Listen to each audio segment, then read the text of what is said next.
انسانیت کے خلاف جرائم کیس، شیخ حسینہ واجد مجرم قرار۔ بنگلہ دیش کی عدالت نے سابق وزیر اعظم کے خلاف کیس کا فیصلہ سنا دیا۔ 3 رکنی انٹرنیشنل کرائمز ٹریبیونل نے فیصلہ دیا، حسینہ واجد قصوروار قرار۔ شیخ حسینہ پر بلتا تحریک کے خلاف کریک ڈاؤن، وسیع پیمانے پر ہلاکتوں کا الزام۔ بنگلہ دیشی عدالت نے کہا شیخ حسینہ واجد نے مظاہرین پر مہلک ہتھیاروں کا استعمال کیا۔ کیس عالمی سطح پر بنگلہ دیش میں سیاسی معاملات اور انسانی حقوق کے حوالے سے اہم۔ اس فیصلے کے بعد ملکی اور بین الاقوامی سطح پر مختلف رد عمل متوقع ہے۔ وزیر اعظم شہباز شریف کراچی کے دورے پر پہنچ گئے۔ وزیر اعلیٰ سندھ سید مراد علی شاہ نے پراتفاق استقبال کیا۔ وزیر اعظم کینٹ اسٹیشن کراچی کے توسیع منصوبے کا افتتاح کریں گے۔ کینٹ اسٹیشن پر برقی زینے اور بین الاقوامی معیار کی انتظارگاہ تیار۔ کراچی ریلوے اسٹیشن پر ڈیجیٹل ٹکٹنگ مشین اور وائی فائی سہولت۔ وزیر اعظم نون لیگ اور پیپلز پارٹی کے رہنماؤں سے ملاقات کریں گے۔ سابق وفاقی وزیر عبدالقادر پٹیل سے ملاقات متوقع ہے۔ بڑھتی آبادی مسائل کو جنم دیتی ہے، ہمیں آبادی کے حساب سے وسائل کا انتظام کرنا ہوتا ہے۔ زیادہ آبادی مسائل اور غربت کا باعث بنتی ہے۔ وفاقی وزیر خزانہ محمد اورنگزیب کا پاپولیشن کونسل کی تقریب سے خطاب، کہا پاکستان کی معیشت مثبت سمت میں گامزن ہے۔ آبادی اور معیشت ایک دوسرے سے جڑے چیلنج ہیں، پائیدار معاشی ترقی کے لیے متوازن آبادی ناگزیر ہے۔ انہوں نے کہا موسمیاتی تبدیلی بھی عصر حاضر کا بڑا چیلنج ہے، کچی آبادیاں بھی مسائل کا باعث بنتی ہیں۔ کچی آبادیوں کا کوئی ڈیٹا حکومت کے پاس موجود نہیں ہوتا۔ وفاقی آئینی عدالت کا پہلا فیصلہ، پشاور ہائی کورٹ کا حکم معطل۔ خیبر پختونخوا حکومت کی اپیل پر پشاور ہائی کورٹ کے فیصلے پر حکم امتناع۔ نجی اداروں کے سیکیورٹی ڈپازٹ سے متعلق پشاور ہائی کورٹ کا فیصلہ معطل۔ غریب مزدور سیکیورٹی ڈپازٹ کہاں سے لائے گا؟ جسٹس حسن رضوی کے ریمارکس۔ ایڈیشنل ایڈوکیٹ جنرل نے کہا واجبات نہ ملنے پر مزدور اپیل کا حق رکھتا ہے۔ عدالت نے متعلقہ فریقین کو نوٹس جاری کر دیا۔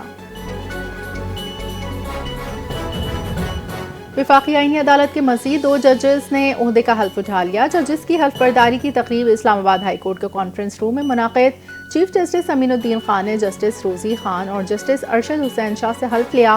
وفاقی آئینی عدالت میں جسٹس علی باقر نجفی اور جسٹس کے آغا پہلے ہی حلف اٹھا چکے۔ نئے شامل ہونے والے ججز کے بعد عدالت میں ججز کی تعداد 7 ہو گئی۔ وفاقی آئینی عدالت کی تشکیل مکمل ہونے کے بعد اہم آئینی مقدمات کی سماعتوں میں تیزی متوقع ہے۔ ججز کے استعفے پاکستان میں آئین و انصاف کے لیے لمحہ فکریہ ہیں۔ سوشل میڈیا پر خواجہ سعد رفیق نے ایک طویل پوسٹ میں کہا جسٹس اطہر من اللہ، جسٹس منصور علی شاہ سپریم کورٹ سے مستعفی ہو گئے۔ لاہور ہائی کورٹ کے جسٹس شمس محمود مرزا استعفیٰ دینے والوں میں شامل ہیں۔ اطہر من اللہ عدلیہ کے گنے چنے دیانتدار ججز میں شامل ہیں۔ سابق وفاقی وزیر نے کہا جسٹس منصور علی شاہ نے بطور chief justice Lahore high court شاندار کام کیا۔ جسٹس شمس محمود مرزا پر سلمان اکرم راجہ سے رشتہ داری کا الزام عائد کرنا بھی تفلیانہ حرکت ہے۔ ہمارے علم کے مطابق رشتہ داری کبھی ان کے کام میں خلل انداز نہیں ہوئی۔ بڑھتی ہوئی آبادی ماحولیاتی آلودگی کا باعث بھی بنتی ہے۔ وفاقی وزیر مصدق ملک نے تقریب سے خطاب کرتے ہوئے کہا ترقی کی رفتار بڑھانے کے لیے آبادی کا کنٹرول ناگزیر ہے۔ مسلسل ترقی کے لیے مؤثر آبادی مینجمنٹ لازم ہے۔ موسمیاتی تبدیلی سے نمٹنے کے لیے ہر طبقے کو اپنا کردار ادا کرنا ہے۔ مضبوط معیشت کے لیے ذمہ دارانہ آبادی پلاننگ کلیدی حیثیت رکھتی ہے۔ وفاقی وزیر نے کہا زیادہ بچوں کی پیدائش زچہ بچہ کے لیے صحت کے مسائل کا باعث بنتی ہے۔ زیادہ آبادی ملک کے وسائل پر شدید دباؤ کا باعث بنتی ہے۔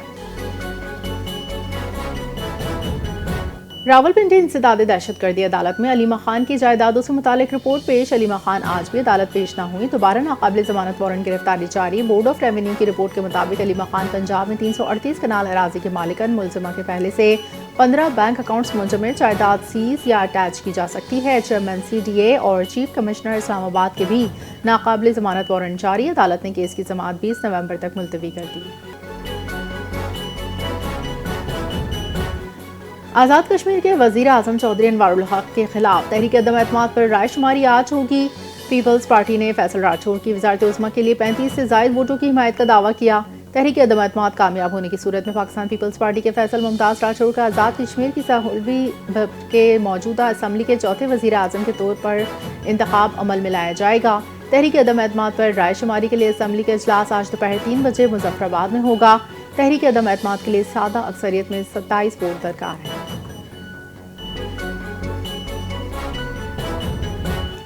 ہم 1 پوائنٹ ایجنڈے پر حکومت میں شامل ہوئے 26ویں ترمیم کے وقت بھی ایم کیو ایم نے اپنی ترامیم پیش کی کراچی میں متحدہ رہنماؤں کے ہمراہ پریس کانفرنس کرتے ہوئے مصطفیٰ کمال نے کہا ہمارا بل 1 سال اسٹینڈنگ کمیٹی کے سامنے پڑا رہا 27ویں آئینی ترمیم مشاورت سے لائی گئی حکومت نے حمایت کی ہم نے صرف بلدیاتی حکومت کے تحفظ کی بات کی ایم کیو ایم عوامی خدمت پر یقین رکھتے ترقیاتی فنڈز وزارتیں نہیں مانگی ہماری سیاسی حکمت عملی عوام کی خدمت حقوق کے تحفظ کی گرد گھومتی ہے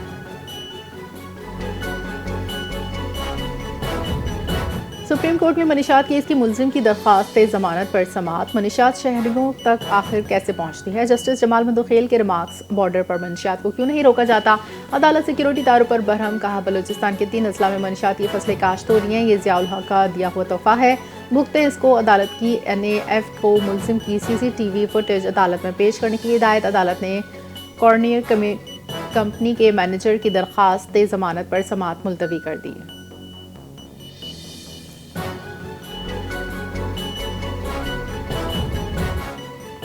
اور عوام کی جان و مال کا تحفظ حکومت کی ذمہ داری ہے پنجاب کے عوام میں مکمل احساس تحفظ پایا جاتا ہے لاہور میں پریس کانفرنس سے خطاب کرتے ہوئے وزیر اطلاعات پنجاب عظما بخاری نے کہا پنجاب میں ورچوئل پولیس اسٹیشن کا قیام اہم اقدام ہے اسمارٹ سیف سٹی منصوبہ جدید شہری سیکیورٹی کا سنگ میل ہے اسمارٹ سیف سٹی نظام سے جرائم کی روک تھام میں نمایاں بہتری آئے گی حکومت شہریوں کی حفاظت کے لیے جدید ٹیکنالوجی اور منصوبہ بندی استعمال کر رہی ہے